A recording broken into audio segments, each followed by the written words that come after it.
ઓમ ઓમ બરાબર.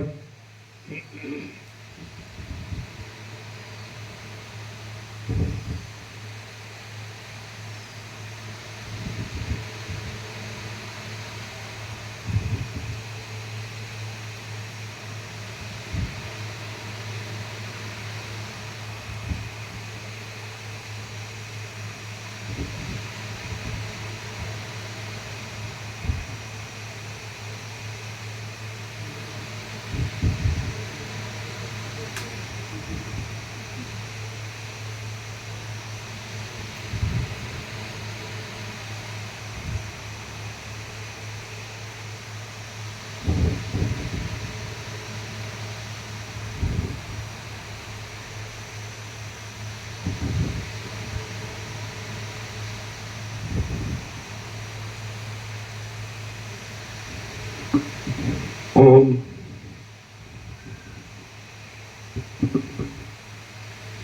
ઓમ ઓમ બરાબર.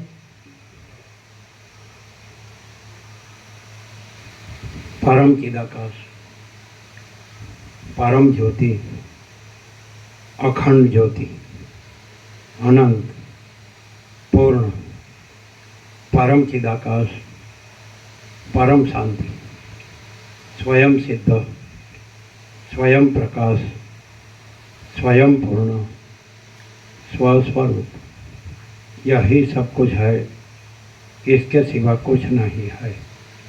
शून्यवास, अनंत कोटि, महाकल्पो है ही नहीं।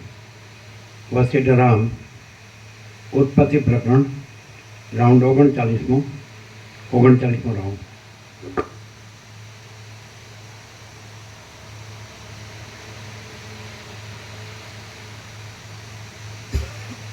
आद्य परब्रह्म सदगुरु देव की जय। ओम श्री परमात्मने नमः। सद्ग्रंथों में शिरोमणि श्री योग वशिष्ठ महारामायण उत्पत्ति प्रकरण पाना नंबर 247 सर्ग 51मो। राजा विनाना देशनी भयाकुळ दशा अने पुनः स्वस्थता। आ सर्गમાં વિદુરથ રાજાનો વધ થવાથી દેશને ભય તથા સિંધુ રાજા ગાદીએ બેઠો તેથી પાછી દેશમાં સ્વસ્થતા થઈ તેનું વર્ણન લખ્યું છે। વશિષ્ઠ બોલ્યા, રણ સંગ્રામમાં શત્રુ સિંધુ રાજાએ વિદુરથ રાજાને હણી નાખ્યો છે એ પ્રમાણે શબ્દ ઉત્પન્ન થયો એટલે તે દેશ ભયથી વ્યાકુળ થઈ રહ્યો। તે દેશ પાત્ર અને સાધન સામગ્રીઓથી યુક્ત હતો। તેની અંદર ગાડાનો સમૂહ દોડતો હતો।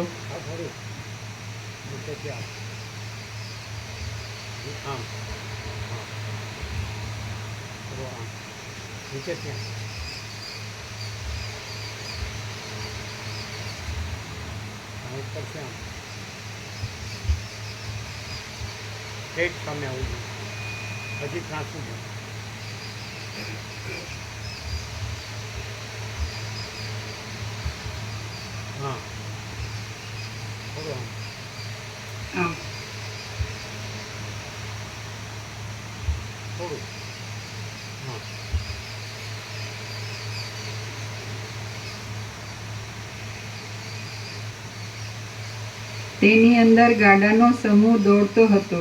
ચીસો પાડતી અને દુઃખી થતી સ્ત્રીઓથી તે ભરપૂર હતો।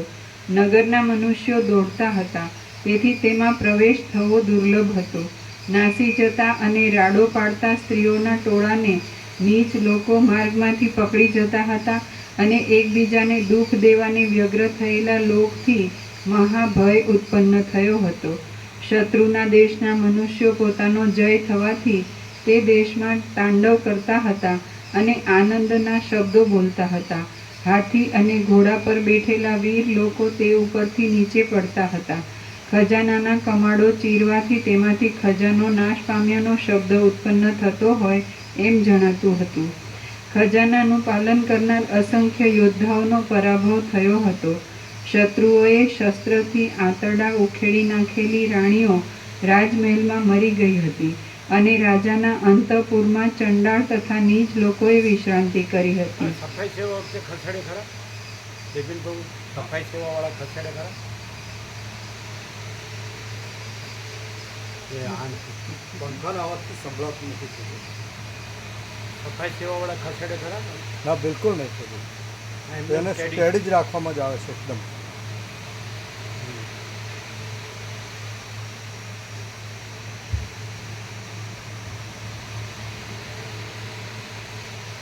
ઘરમાંથી બહાર ઉપાડી આણેલું રાજશાહી અન્ન જમવામાં પામર લોકો તત્પર થઈ રહ્યા હતા.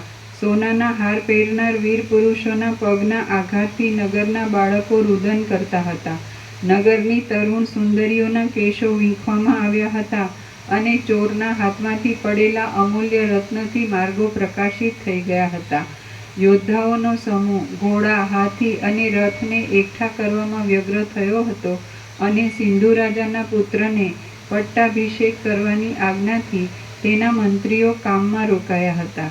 રથપતિઓએ રાજધાનીનું નિર્માણ કરવાનો આરંભ કર્યો હતો અને કારીગરોએ કરેલા ગોખમાં સિંધુરાજની સ્ત્રીઓ નગરની શોભા જોવા સારું બેઠી હતી. ત્યાં હજારો જય જયકારના શબ્દ સહિત સિંધુ રાજાના પુત્રે નગરમાં પ્રવેશ કર્યો અને સિંધુ રાજાએ કરેલી દેશની મર્યાદાનો તેના પક્ષના અનેક રાજાઓએ અંગીકાર કર્યો. વિદુરથ રાજાના સ્નેહી મનુષ્યો બીજા દેશમાં સંતાઈ રહ્યા હતા તે પણ ત્યાંથી શત્રુના ભયથી નાસી જવા લાગ્યા તથા નગર અને ગ્રામમાં બીજા મંડળનું રાજ્ય થયું. ચોર લોકોએ ચોરી જવા સારું શહેરના જવા આવવાના માર્ગો બંધ કરી દીધા હતા અને મોટા અનુભવવાળા વિદુરથ રાજાના વિરહથી દિવસનો તડકો ઝાકળવાળો હોય એવો ઝાંખો થઈ ગયો હતો. મરી ગયેલા માણસના બંધુઓના રુદનથી, મરણ સમયના તુરીના શબ્દથી અને હાથી, ઘોડા તથા રથના શબ્દથી ત્યાં હાથથી પકડી શકાય એવો ઘાટો ધ્વનિ ઉત્પન્ન થયો હતો. ભૂમંડળ નરેશ ચક્રવર્તી સિંધુરાજનો જય થાઓ એ પ્રમાણે પ્રત્યેક નગરમાં ભેરીના શબ્દથી ઢંઢેરો ફર્યો. પછી યુગને અંતે જેમ પ્રજા ઉત્પન્ન ત્યાં પતરું તપે નહીં તો પછી અહીં ઠંડામાં આવી જવું. આવું બપોરે આવું, બપોરે આવે. બપોરે આવું તો રાતે 12 ઊંઘી, રાતે ક્યાં? રાતે 12 આકાશ ક્યાં આગળ? કઈ બાજુ? ને ઓટલા ઊંઘી. ક્યાં? ત્યાં ઠંડુ થાય છે? હા થઈ જાય. ત્યાં ગરમ રહે? ના ઠંડુ થઈ જાય. એ તો અહીંયા ઠંડુ હોય ને. ના ત્યાં પણ હા રાત્રે તો ઠંડક હોય. સારું ઠંડક થઈ જાય. એના દિવસે તો પતરું તપે. હા નીચે જ આપણે દિવસે બધા આજે માતાઓ બધા અમે અહીંયા જ હતા. એકલા મેડમ માતા ત્યાં. એ કેમ ત્યાં હતા? એમને કીધું આવી જાઓ.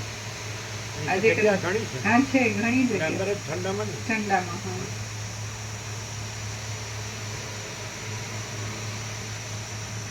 ભૂમંડળ નરેશ ચક્રવર્તી સિંધુરાજનો જય થાઓ એ પ્રમાણે પ્રત્યેક નગરમાં ભેરીના શબ્દથી ઢંઢેરો ફર્યો. પછી યુગને અંતે જેમ પ્રજા ઉત્પન્ન કરવા સારું મનુ જગતમાં પ્રવેશ કરે તેમ ઊંચી ખાંદવાળા સિંધુ રાજાએ રાજધાનીમાં પ્રવેશ કર્યો. ત્યાં જેમ સમુદ્રમાં રત્નના પૂર આવે તેમ દસે દિશામાંથી હાથી અને ઘોડાના આકારથી સિંધુ રાજાના નગરમાં કરવેરા ભરાવા લાગ્યા. સર્વ દિશામાં અને પ્રત્યેક દેશમાં સિંધુ રાજાના મંત્રીએ મર્યાદા બાંધી તથા સિંધુ રાજાના ચિહ્નો સ્થાપન કર્યા. જીવિતમાં અને મરણમાં જેમ યમરાજાથી નિયમ થાય છે તેમ પ્રત્યેક દેશમાં તથા નગરમાં થોડા વખતમાં નિયમ બંધાઈ ગયા. પવન શાંત થવાથી જેમ ધૂળ અને ખડ વગેરે ઉડતા બંધ થઈ શાંતિ થાય છે તેમ સિંધુ રાજા ગાદીપતિ થયા પછી સઘળો ઉપદ્રવ શાંત થઈ ગયો. ક્ષોભ પામેલો ક્ષીર સમુદ્ર જેમ મંદરાચળ પર્વત બહાર નીકળવાથી સૌમ્ય થાય છે એમાં અવાજ આવે. ક્ષોભ પામેલો ક્ષીર સમુદ્ર જેમ મંદરાચળ પર્વત બહાર નીકળવાથી સૌમ્ય થાય છે તેમ તે દશે દિશાવાળો દેશ સૌમ્યપણાને પામી ગયો. ત્યાં સિંધુ રાજાના દેશની સ્ત્રીઓના મુખ કમળ ઉપર ભ્રમરની પેટે રહેલા કેશને ચલાયમાન કરનારા તથા પરસેવાના જળબિંદુઓને આમ તેમ ઉડાડવામાં આકુળ થયેલા પવનો ત્યાં પોતાની સુગંધી વડે દેશમાંથી દુર્ગંધી વગેરે દુર્ગુણોને ક્ષણ માત્રમાં નષ્ટ કરતા હોય તેમ વાવા લાગ્યા. શ્રી યોગ વાસિષ્ઠ મહારામાયણમાં ઉત્પત્તિ પ્રકરણનો લીલાના આખ્યાન સંબંધી સિંધુ રાષ્ટ્ર વર્ણન નામનો સર્ગ 51મો સમાપ્ત. સર્ગ 52મો વિદુરથ રાજાનું મરણ, સંસારનું મિથ્યાપણું તથા લીલાનું વાસનાપણું. આ પેજ નંબર 248. આ 52મા સર્ગમાં રાજાનું મરણ, સંસારનું મિથ્યાપણું તથા તે નગરમાં રહેલી લીલાદેવીના વાસનાપણાનું વર્ણન કરેલું છે. વસિષ્ઠ બોલ્યા, હે રામ, એટલા સમયમાં પોતાની સન્મુખ રહેલા પોતાના પતિને કેવળ શ્વાસ માત્ર લેતો અને મૂર્છામાં રહેલો જોઈને લીલાદેવીએ સરસ્વતીને કહ્યું, હે અંબિકા, મારો પતિ દેહ ત્યાગ કરવા તત્પર થયો છે. સરસ્વતી બોલ્યા, હે લીલા, આ પ્રમાણે આખા દેશનો સંભ્રમ કરનાર સંગ્રામ ઉત્પન્ન થયો અને પાછો બંધ પણ થયો, તો પણ વિચિત્ર રીતે આરંભાયેલા આ દેશનો અથવા આ પૃથ્વીનો કાંઈ પણ નાશ થયો નથી, તેમ સ્થિતિ પણ રહી નથી, કેમ કે આ આખું જગત સ્વપ્નાત્મક છે. હે નિર્દોષ લીલા, આ આખો દેશ તારા પતિના જીવના શબાકાશમાં તે પ્રથમ જોયેલા મંડપમાં વિંધ્યાદ્રી ગ્રામમાં વસિષ્ઠ નામના બ્રાહ્મણને ઘેર અંતઃપુરમાં રહ્યો છે. શબગૃહરૂપી જગત વસિષ્ઠ નામના બ્રાહ્મણને ઘેર રહેલું છે અને તેની કલ્પનામાં આ આખું જગત રહેલું છે. એ પ્રમાણે આ 3 જગતરૂપ મોટો આરંભ ભ્રમરૂપ છે. પહાડી ગામરૂપી દેહના મધ્યમાં આકાશરૂપી કોષમાં તારાથી, મારાથી, આ બીજી લીલાથી તથા તારા પતિથી યુક્ત એવી આ સમુદ્ર પર્યંતની પૃથ્વી રહેલી છે. આત્મા કોઈ સમયે વ્યર્થ પ્રકાશ પામે છે અને કોઈ સમયે પ્રકાશ પામતો નથી, અને જેનો કોઈ દિવસ નાશ થતો નથી, તેમ ઉત્પત્તિ પણ નથી, તે જ પરમ પદ છે, એમ તું સમજ.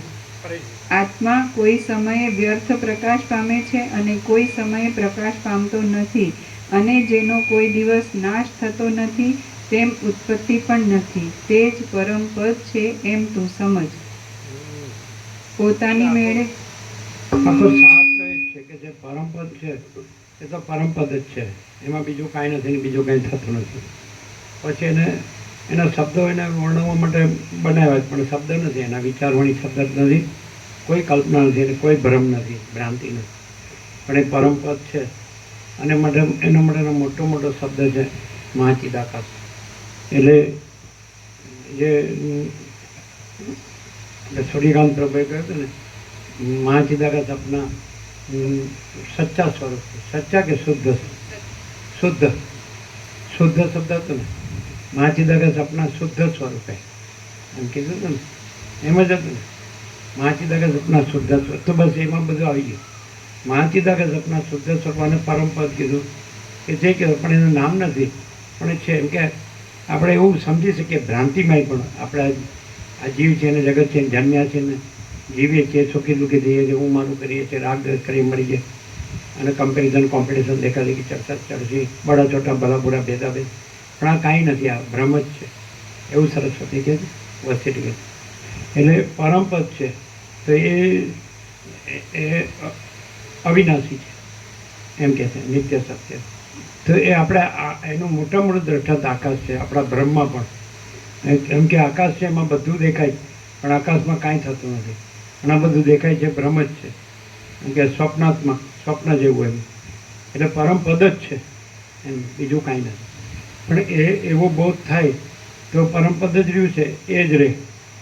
બોધ છે એ પરમપદનો ચૈતન્યનો જ પર્યાય છે. એ જ્ઞાન, બોધ, અનુભવ, સંગીત એ બધું એ ચૈતન્ય. જેમ કે સૂર્ય છે તો એ પ્રકાશ જ છે, તો એ મહાચિદાકાશ છે, એ જ્ઞાન જ છે. તો એ જ્ઞાન આ થાય તો પછી એ જ છે ને પછી બીજું કાંઈ નથી, એને કાંઈ ન થાય. જેને ભ્રમ રહ્યો હોય કે હું આ છું, જન્મ્યો છું ને આ બધું જગત છે, તો એની સાથે તાદાત્મ્ય, અભિનય, સન્માન કરે તો બધું થાય. પણ મહાચિદાકાશ આપના શુદ્ધ સ્વરૂપે તો એવી રીતે રહે તો એને પરમ શાંતિ રહે, અનંત પ્રકાશ, અનંત આનંદ, આનંદ શાંતિ. પછી એને આમ ન રહે કે હું આ છું, મને આમ થાય છે કે આ જગત આમ છે ને આમ થાય છે ને, કાંઈ નથી, એ ભ્રમ જ. મેં કીધું કે આ બધું છે. તો તારા પૂર્વજન્મમાં તો વસિષ્ઠ બ્રાહ્મણ, અરુંધતી બ્રાહ્મણી જેના આત્મજ્ઞાન થયો હતા એવા હતા, તો એના જ મંડપમાં એ પછી પદ્મરાજા થયો. એને પેલો રાજાને જોયો એટલે એમ થયું, હું રાજા થયો, રાજા થયો બીજા દિવસે, પછી પાછો એ મરીને વિદુર જ થયો ને. પણ એ બધું ત્યાં છે એ જ આકાશમાં, અને આ બધો ભ્રમ જ થયો છે. અને એ અનંત સુધી ચિદાકાશ જ છે ને એમાં કોઈ ભ્રમ થયો જ નથી. જેમાં આપણે છીએ, પછી આ વસિષ્ઠ નથી થયા, પછી આ તમે પદ્મને લીલા થયા, પછી વિદુરથને લીલા થયા, આ યુદ્ધ થયું ને સિંધુ જીત્યો ને આ માર્યો ગયો ને, આ કાંઈ થયું નથી. આપણે ત્રણ જગતે થયા નથી એમ. આ બધું કલ્પનાત્મક છે અને સ્વપ્નાત્મક છે, ભ્રમ જ છે, કાંઈ નથી. અને એ પરમપદ છે, તો એમાં કાંઈ નથી બીજું. એનું અખંડ અવિનાશી છે, એમાં અજર અમર છે એ પરમપદ. તો એ આ બોધ થાય તો એ બોધ જ પરમપદ છે, એ જ્ઞાન જ પરમપદ છે. જ્ઞાન કોઈ ક્રિયા નથી, એ પ્રકાશ જ છે, ચૈતન્ય પ્રકાશ. તો આ જ્ઞાન છે ચૈતન્ય પ્રકાશ છે, આ બોધ છે અને ચૈતન્ય પ્રકાશ છે. તો એ આ મહાચિદાકાશ છે, સ્વયં પ્રકાશ પ્રકાશ અનંત સુધી ચિદાકાશ એ જ છે, પરમપદ જ.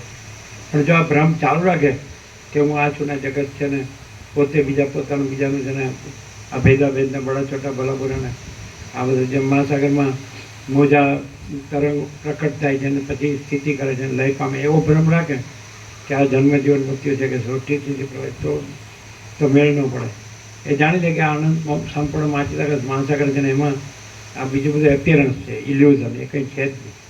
આ ચક્રી તરંગ ફેર પર પોટા કે આખું મહાસાગરનું જળ હાલે તું લે તો કે પછી એ બધું તરંગ આકારે પાસે કે નામ રૂપ ઉત્પત્તિ એ કશું છે જ નહીં, જળ જ અનંત એકરસ નિરાકાર મહાસાગર એ રીતે. તો પરમપદ જ છે અને એ નિરાકાર નિર્વિકાર જ છે, અનંત છે, અખંડ અભેદ જ છે અને પૂર્ણ છે. અનંત પ્રકાશ, અનંત આનંદ, અનંત શાંતિ.